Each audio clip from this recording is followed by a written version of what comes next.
તો દોસ્તો ચીજ અગર હારી આપીએ ને, વ્યવહાર સારો હોય, ચીજ સારી હોય, ક્વોલિટી સારી હોય તો ગ્રાહક પાછા દુકાન ગોતતા ગોતતા આવે. જેમ મારા આવેલા છે બધા આપણા ઘર જેવો સંબંધ છે. ઓર કયું ગામ, કયા ગામ થી આવ્યા છે? સુરેન્દ્રનગર થી આવ્યા છે. ગઈ વખતે ક્યારે આવ્યા હતા? 2 વર્ષ થઈ ગયા. 2 વર્ષ થઈ ગયા. કોના લગ્ન હતા? લગ્ન હતા કે કોઈ લગ્ન હતા? જ્યોતિબેન ને છોકરાના લગ્ન છે, બરાબર? કે છોકરી? દીકરીના લગ્ન છે. તો પાછા આવ્યા છે. આ મારી દુલ્હન છે. આનું નામ છે મુસ્કાન. કેવું લાગુ મુસ્કાન બેટા તને? આ ખરીદી કરી? ચણિયા ચોલી લીધી? સાડીઓ લીધી? સારું લાગ્યું? આવશે બીજી વાર પાક્કું? એ અમારા શેઠ ઇન્જિન જ છે, બધા ડબ્બા છે. બરાબર? કેવું લાગ્યું? સરસ છે. છોકરાનો વ્યવહાર એક નંબર. આવશો બીજી વાર? છોકરો સારો નથી? આ મામા છે, દીકરીના મામા. મામેરું એ જ ભરવાના છે, બરાબર? કેવું લાગુ મામા? સરસ લાગે.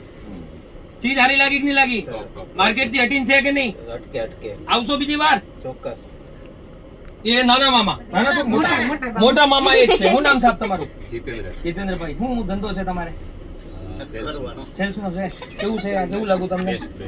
ખુશ છો ને? સંતુષ્ટ છો? તમે કાકા સંતુષ્ટ છો કે નહીં? તમે તો યાદ છો સુરત માં નહીં? આપણે તો સુરત કઈ જગ્યાએ રહેવાનું? આપણે સાયણ. સાહેબ કેવું લાગ્યું? મસ્ત. ત્યાં જવાના ને? સારું. વર્ષાબેન કેવું લાગ્યું? વર્ષાબેન સરસ છે. કેટલા લોકોને અહીંયા મોકલશો મારી દુકાનમાં? કેટલા છોકરા છે તમારે? છોકરા કેટલા છે? એક જ છે. કેટલી ઉંમર છે? 22. 2 વર્ષ પછી લગ્ન કરવા છે ને? 5 વર્ષ પછી? તો 5 વર્ષ પછી લગ્ન કરવાના છે. ત્યારે આવશે વર્ષાબેન. એ અમારા ગીતાબેન. ગીતાબેન બોલો. સરસ છે. કલેક્શન બહુ સારું છે. હા, મારી ગીતાબેન કેટલું સરસ બોલે છે. બોલો ગીતાબેન, તમે બોલો. હા બોલો. બહુ સારું લેવા જેવું છે. આવજો બધા આયા. બહુ સરસ છે વસ્તુ. સાડીઓ બહુ સરસ. હા, તો તમારે પણ સાડી લેવી હોય, તમારે ઘરમાં લગ્ન હોય કે મામેરું ભરવું હોય કે કાપડનો ધંધો કરવો હોય તો જલ્દીથી આવી જાઓ સુરત ટેક્સટાઇલ માર્કેટમાં. આઈડી ને ફોલો કરો. નંબર મારા ચાલે છે. જયારે આવે તો આવો, જયારે ફોન કરીને આવો. બોલો જય શ્રી કૃષ્ણ, જય માતાજી, હર હર મહાદેવ.